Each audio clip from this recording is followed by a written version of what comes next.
Hey guys, this is Gaurav Jain and today we are discussing about the 2.5 days revision strategy for the CA Final SFM May 2022 exams. तो इस बार आपको 2 दिन का time period मिल रहा है, एक दिन की जगह 2 दिन आपको मिल रहे हैं फॉर योर प्रिपरेशन।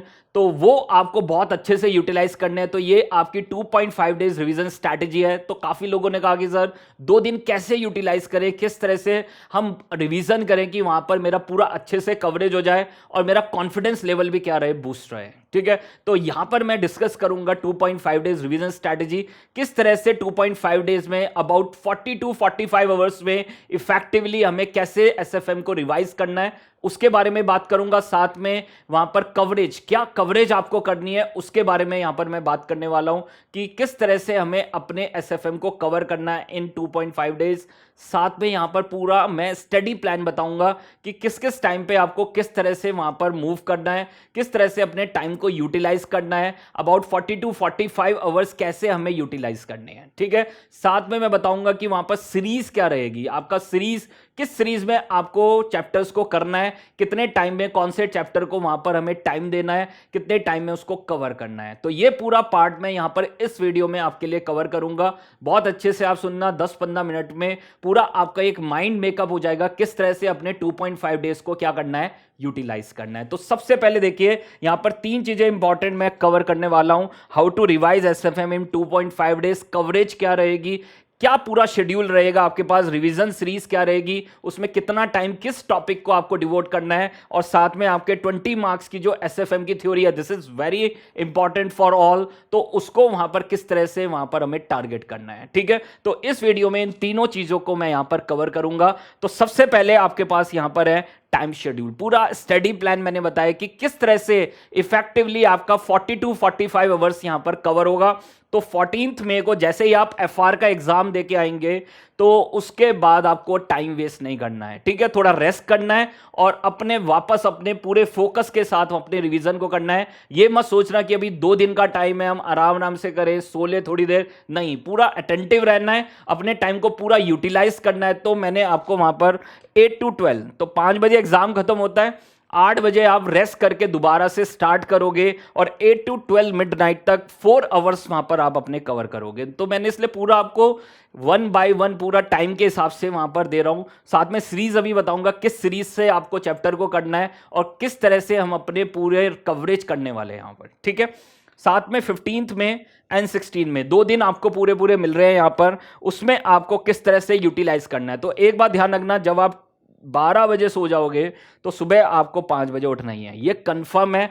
तो अर्ली स्टार्ट करेंगे तो पूरा दिन यूटिलाइज होगा, अगर आप अर्ली स्टार्ट नहीं करेंगे तो पूरा दिन यूटिलाइज होने वाला नहीं है। तो आप देर रात तक आपको पढ़ने की जरूरत नहीं है, 8 to 12 4 घंटे अच्छे से निकालना जिस दिन आपका एफआर का एग्जाम है। उसके बाद आपके पास यहां पर अगले दिन आपको मॉर्निंग में स्टार्ट होना है 5 to 8, वहां पर 3 आवर्स मिलेंगे। इंटू 2 इसलिए कर दिया क्योंकि 16 को भी सेम शेड्यूल आपको क्या करना है, फॉलो करना है। फिर आपके पास वापस आप आएंगे 9 बजे और 9 से 1, समझ पा रहे, 9 to 1 PM आपको फॉलो करना है। 4 आवर्स आ गए आपके पास।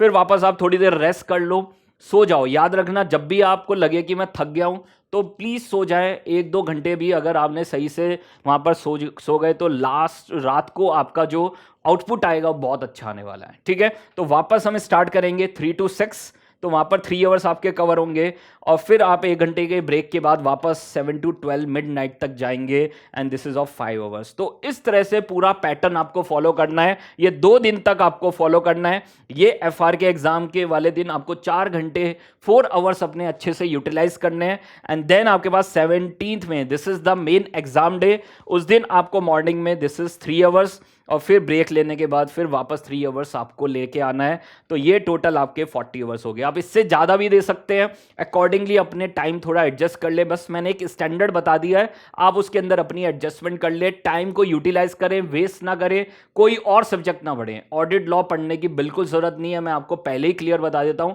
आपको सिर्फ एसएफएम पे फोकस करना है क्योंकि 2 दिन की छुट्टी है, पेपर डिफिकल्ट आ सकता है, तो उसके लिए बिल्कुल तैयार रहे। एक चीज़ मैं बहुत इंपॉर्टेंट बोलूंगा आपको कि एग्जाम के अंदर सबसे पहले आपको क्या टारगेट करना है, ये बहुत इंपॉर्टेंट है। काफी लोग मेरे से पूछते हैं और मैं 100% आपको बताऊंगा कि वहां पर आपको एग्जाम डे पे जब आपको टारगेट करना है एग्जाम को, तो उस केस में आपको सबसे पहले आपको क्या करना है, जो क्वेश्चंस आपको आते हैं उसमें हमारी 100% वहां पर परफॉर्मेंस होनी चाहिए।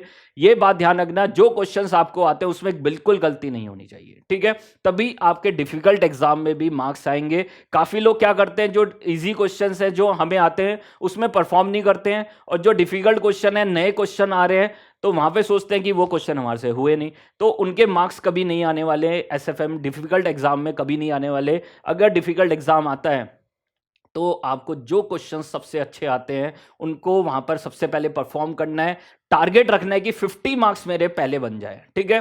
फिर बाद के 50 मार्क्स को टारगेट करना है, और थ्योरी जरूर करके जाना है। जिसने अच्छे से रिवाइज अभी तक नहीं किया है तो प्लीज रिवाइज कर लें, टाइम है आपके पास, अच्छे से आप रिवाइज कर सकते हैं। तो वो भी पूरा पैटर्न मैं आपको बताऊंगा।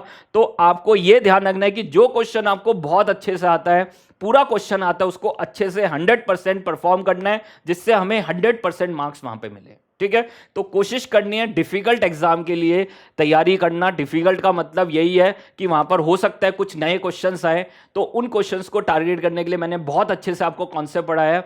सारे कॉन्सेप्ट्स आपको आते हैं। रेशियो एनालिसिस एक बार जरूर देख लेना, क्योंकि हर बार रेशियो से रिलेटेड कुछ ना कुछ क्वेश्चन आता है, तो एक बार रेशियो जरूर रिवाइज कर लेना अपनी कवरेज के अंदर, तो वो जरूर आपको करना है, ठीक है।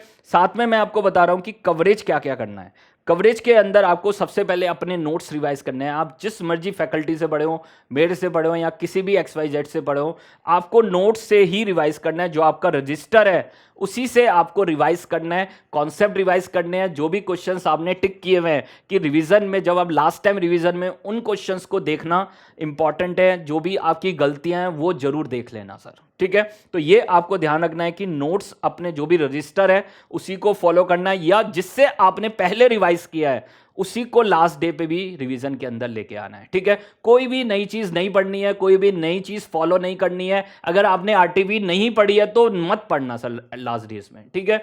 अदरवाइज आप कंफ्यूज रहेंगे, अपना टाइम वेस्ट करेंगे। ना कोई आरटीपी एमटीपी लास्ट डेज में नहीं पढ़नी। अगर आपने पहले पढ़ी हुई है, पहले ही उसमें टिक मार्क किया हुआ है कि ये क्वेश्चंस देखने हैं, तो वो आप देख लेना, बट नई चीज बिल्कुल करने की कोशिश मत करना, ठीक है।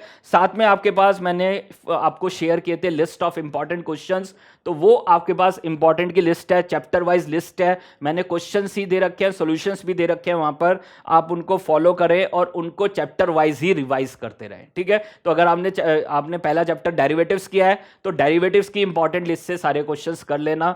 ये आपको लिख के प्रैक्टिस करने, याद रखना मेरे पास आराम से टाइम है, हम लिख के प्रैक्टिस कर सकते हैं, पूरा कोर्स अच्छे से रिवाइज कर सकते हैं। तो इंपॉर्टेंट की लिस्ट कह रहा हूं लिख के करने के लिए, सारे क्वेश्चंस नहीं कह रहा हूं।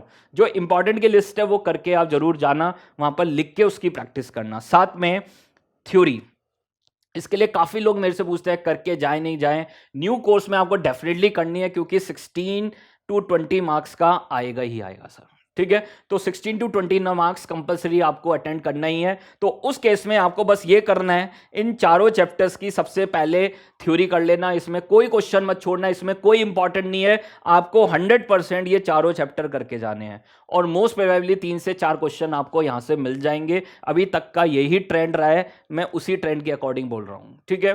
तो यहां पर financial policy, risk management, securitization की वीडियो तो आपको YouTube पे भी मिल जाएगी मेरे, और साथ में स्टार्टअप, तो ये आपके पास देख लीजिए। 2 दिन के लिए मैंने आपको फ्री भी किया था, 2 दिन आप देख सकते थे पूरी थ्योरी, वो भी मैंने आपके लिए किया था। तो ये ध्यान रखना, यहाँ पर थ्योरी करे बिगर मत जाना, उससे कॉन्फिडेंस रहेगा, और पेपर डिफिकल्ट भी आएगा तो हम उसको सही से क्रैक कर पाएंगे, ठीक है। तो ये आपको स्ट्रैटेजी फॉलो करनी है, ये पूरी कवरेज करके जानी है, कोई नई चीज नहीं करनी है। ये बात ध्यान रखना मेरी अच्छे से, आपने जो अभी तक किया हुआ है उसी को रिवाइज करते रहना, आपके नंबर आ जाएंगे, ठीक है। बहुत डिफिकल्ट पेपर आता है तो ध्यान रखना, टारगेट रखना कि जो क्वेश्चंस आपको बहुत अच्छे से आते हैं पहले उन्हीं को सॉल्व करना है। क्या वो क्वेश्चन नंबर 1 का ए पार्ट हो, क्वेश्चन नंबर 5 का बी पार्ट हो, क्वेश्चन नंबर 3 का सी पार्ट हो, जो मर्जी हो सर, आप पेज छोड़ छोड़ के कर लेना। वो काफी लोग पूछते हैं पेज छोड़ के करना है या वहां पर करते जाना है, तो मेरा यही रहता है कि आप पेजेस को यूज करें। क्वेश्चन नंबर 1 का ए आपको आता है तो वो कर ले, फिर क्वेश्चन नंबर 2 का बी आता है तो पेज बीच में छोड़ दे और उसके बाद क्वेश्चन नंबर 2 का बी कर ले। ठीक है, तो उस तरह से आप कर सकते हैं, बट ये ध्यान रखना करना पहले वही है जो आपको बहुत अच्छे से आता है। ठीक है, तो टारगेट रखना कि पहले 1.5 आवर्स में आपके 50 मार्क्स का अच्छे से कवरेज हो जाए, और फिर लास्ट के जो आपके पास 1.5 आवर बचे उसमें आपको जो कम क्वेश्चंस आते हैं या आपको एक पार्ट आता है एक पार्ट नहीं आता है, तो उस तरह के क्वेश्चंस को ट्राई करें।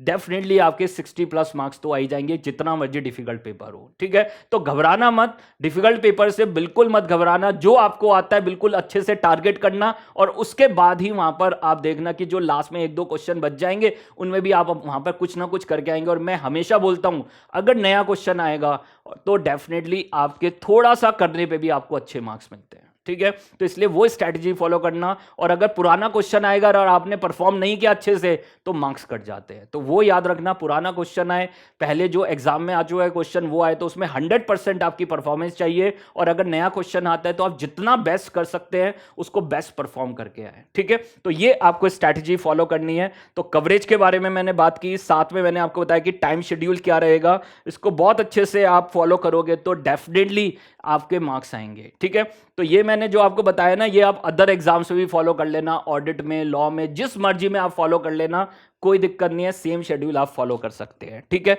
लास्ट में मैं आपको बताऊंगा कि रिवीजन सीरीज क्या करना है। ठीक है, किस सीरीज में आपको पढ़ना है, याद रखना ये मेरे अकॉर्डिंग है, और मेरे स्टूडेंट्स तो मैक्सिमम यही फॉलो करते हैं, क्योंकि मैं क्लास में भी यही बताता हूं, हर समय यही बताता हूं कि आपको जब भी रिवीजन करना है तो इसी सीरीज में फॉलो करना है। उसका रीजन है, जब आप स्टार्ट करते हैं तो आप थोड़ा स्लो होते हैं, तो जब आप एफआर का एग्जाम देके आएंगे तो थोड़ा स्लो होंगे, और जब स्लो होंगे तो हमें डेरिवेटिव करना है। ठीक है, आप कहेंगे डिफिकल्ट है, होने दो ना, शुरू में अगर डिफिकल्ट चैप्टर आपने कर लिए तो बाद में अगर टाइम कम भी बचा तो इजी वाले चैप्टर आप इजीली कर लेंगे। तो इसलिए उसके लिए परेशान मत होना कि वहां पर मैं शुरू में डिफिकल्ट कर रहा हूं, मेरा टाइम वेस्ट हो रहा है। नहीं सर, टाइम वेस्ट नहीं हो रहा है, आपका जो डिफिकल्ट पार्ट है उसमें आप सही से टाइम डिवोट कर रहे हैं, और उस टाइम डिवोशन का बेनिफिट क्या होगा कि जब आप लास्ट तक जाएंगे ना तो इजी पार्ट पे आपको ज्यादा टाइम नहीं लगेगा, फटाफट वहां पर करके निकल जाएंगे। तो एक बार देख लो रिवीजन सीरीज क्या रहेगी, साथ में मैं टाइम भी बता रहा हूं उसमें कितना टाइम आपको लगाना है। ठीक है, 1-2 घंटा प्लस माइनस हो सकता है, कोई दिक्कत नहीं है, कोई फर्क नहीं पड़ेगा, सिर्फ एक मैंने आपको एक पैटर्न बता दिया है, आप अपने हिसाब से उसको एडजस्ट कर लेना। तो उसमें ये मेरा कोई भी पॉइंट नहीं है कि आप बिल्कुल स्ट्रिक्टली इसको फॉलो करें, हाँ अपने हिसाब से थोड़ा चेंज कर ले, मैंने एक स्टैंडर्ड आपको बता दिया है। ठीक है, तो इसलिए परेशान मत होना। काफी लोग कहते हैं कि मैं तो इस समय पढ़ूंगा, नहीं पढ़ूंगा, समझ पा रहे हैं, मेरी तरफ से कोई फर्क नहीं पड़ता, मैंने आपको एक स्टैंडर्ड प्लान बता दिया है, अकॉर्डिंगली आप उसके एडजस्ट कर लेना। ठीक है, तो सबसे पहले स्टार्ट कहां से करना है, जब आप आएंगे एफआर का एग्जाम देके और 8 to 12 आपको 4 घंटे लगाने हैं, तो आप पढ़ना सबसे पहले फ्यूचर्स। ठीक है, डेरिवेटिव में फ्यूचर्स पढ़ना, टाइम बच जाए तो वहां पर थोड़ा टाइम ऑप्शंस को भी दे देना। तो 4 घंटे होंगे आपके पास, 4 घंटे में पहले फ्यूचर्स करना और इजीली आप रिवाइज कर लोगे। पहले सारे कॉन्सेप्ट रिवाइज कर लेना और जो भी इंपॉर्टेंट क्वेश्चंस मैंने दिए हैं वो लिख के प्रैक्टिस कर लेना। उसके अलावा कोई भी क्वेश्चंस पे अगर आपको लग रहा है कि वहां पर कोई पॉइंट था आपने नोट कर रखा है तो उसको देख लेना। ठीक है, तो ये 3 टॉपिक्स हैं, पहले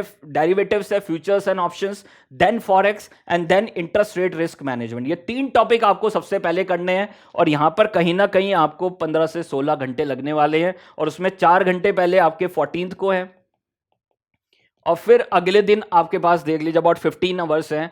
तो ये समझ लो आपके पास कि शाम तक, अगले दिन शाम तक आपका derivative, forex and interest rate risk management आपका कंप्लीट हो जाना चाहिए। ठीक है, तो वो मैंने पूरा आपको क्लियरली शेड्यूल बताया और एक दिन में आपके पास देख लीजिए 4 7 हो गया आपके पास, 7 और 10 15 आवर्स हैं। ठीक है, तो अगले दिन आपके पास 15 आवर्स है, तो 15 आवर्स में से आपको अबाउट 12 आवर्स वहां पर क्या देने हैं, 12-13 घंटे देने हैं। This is on forex, interest rate risk management और जो डेरिवेटिव का पार्ट रह जाएगा उस पे देना है। और आपने अगर ये कर लिया ना sir, this is on 15th, जो 15th को अगर आपने ये कर लिया सर, संडे वाले दिन अगर आपने ये कर लिया तो फिर देखना आपका पूरा रिवीजन अच्छे से होने वाला है। ठीक है, तो उसके बाद आपको स्टार्ट करना है, this is from security valuation, corporate valuation, merger and acquisition. Easy है बट थोड़ा सा टाइम लगता है वहां पर, अबाउट 8 to 10 आवर्स में आपको रिवाइज करना है। 20+ मार्क्स का यहां पर वेटेज है, यहां पर 30 to 40 मार्क्स का वेटेज है। ठीक है। तो यहां से कम समझ लीजिए 4 5 6 5 to 6 क्वेश्चन आपको यहां से मिलने वाले हैं इस पहले स्लॉट से। This is about 30 to 40 marks. फिर सेकंड स्लॉट में आपको 20 प्लस मार्क्स का मिलने वाला है एंड आपको यहां पर 8 to 10 आवर्स दे दें, ठीक है। प्लस माइनस चलेगा क्योंकि वो लास्ट में थोड़ा टाइम अगर कम होगा तो आप इजी वाले टॉपिक फटाफट रिवाइज कर लोगे, ठीक है। उसके बाद आपके पास म्यूचुअल फंड्स है, वहां पर 8 प्लस मार्क्स का आ ही रहा है, कंफर्म आता ही है, हर एग्जाम में 8 प्लस मार्क्स का आ रहा है और आपको 2 से 3 घंटे यहां पर डिवोट करने हैं। साथ में फिर नेक्स्ट आपको करना है पोर्टफोलियो मैनेजमेंट, 8 प्लस मार्क्स का है, 4 to 5 आवर्स यहाँ पर डिवोट करने हैं। फिर बॉन्ड वैल्यूएशन है आपके पास, वो सिक्योरिटी वैल्यूएशन के भी पार्ट होता है बट मैं अलग से ही पढ़ाता हूँ आपको, तो इसलिए ध्यान रखना वो मैं अलग से ही आपको कवर कराता हूँ, अलग से करना, अलग से 8 प्लस मार्क्स का आएगा ही। 3 to 4 आवर्स में इजिली रिवाइज हो जाएगा, सारे कॉन्सेप्ट पहले रिवाइज कर लेना और फिर इंपॉर्टेंट क्वेश्चंस रिवाइज कर लेना। साथ में फिर मिसलेनियस टॉपिक्स में राइट इशू, ये सब छोटे छोटे टॉपिक्स आपके पास हैं, वो सारे आ जाएंगे। 8 प्लस मार्क्स का ही आता है, हर बार 1 से 2 क्वेश्चन आपके मिसलेनियस टॉपिक्स से आ रहे हैं। 3 to 4 आवर्स में इजिली हो जाएगा। लास्ट में आपके पास थ्योरी है, थ्योरी में आपको 7 to 8 आवर्स देने हैं। तो मतलब 17th को जब आप मॉर्निंग में उठें तो स्टार्ट विद द थ्योरी, आपके पास अबाउट 6 घंटे होते हैं, तो आप इजीली वहां पर कर सकते हैं। 6 आवर्स में अपना पूरा थ्योरी रिवाइज कर सकते हैं। और थ्योरी में याद रखना पहले फाइनेंशियल पॉलिसी, रिस्क मैनेजमेंट, उसका प्रैक्टिकल भी, साथ में सिक्योरिटाइजेशन और साथ में स्टार्टअप, ये चारों टॉपिक बहुत अच्छे से करने हैं। अगर टाइम बचे तो बैलेंस टॉपिक की थ्योरी देख के चले जाना, क्या पता 1-2 क्वेश्चन आपको वहां से मिले, तो उसके लिए भी आप तैयार रहना, ठीक है। तो ये आपको यहां पर पूरा फॉलो करना है, पूरा पैटर्न फॉलो करना है। एक एक चीज आपको रिवीजन सीरीज मैंने यहां पर दे दिया आपको, साथ में आपको टाइम शेड्यूल दे दिया है और साथ में मैंने बताया कि यहां पर आपका पूरा 2.5 डेज रिवीजन स्ट्रैटेजी है। This is for 40 to 45 days, effectively आप निकाल सकते हैं, बहुत अच्छे से कर सकते हैं। तो मेरी बेस्ट विशेस आपके साथ है। कोई भी क्वेरीज है तो आप मुझे कॉल कर सकते हैं 14th को इवनिंग से लेके, और जब तक आपका एग्जाम है मैं आपके लिए अवेलेबल रहूँगा। मुझे व्हाट्सअप कॉल करें, व्हाट्सअप पे मैं हमेशा अवेलेबल होता हूँ, मेरे पास ही फ़ोन रहता है। तो कोशिश करें कि डायरेक्ट कॉल ना करके व्हाट्सअप कॉल करें, अपनी क्वेरीज व्हाट्सअप पे भेजें।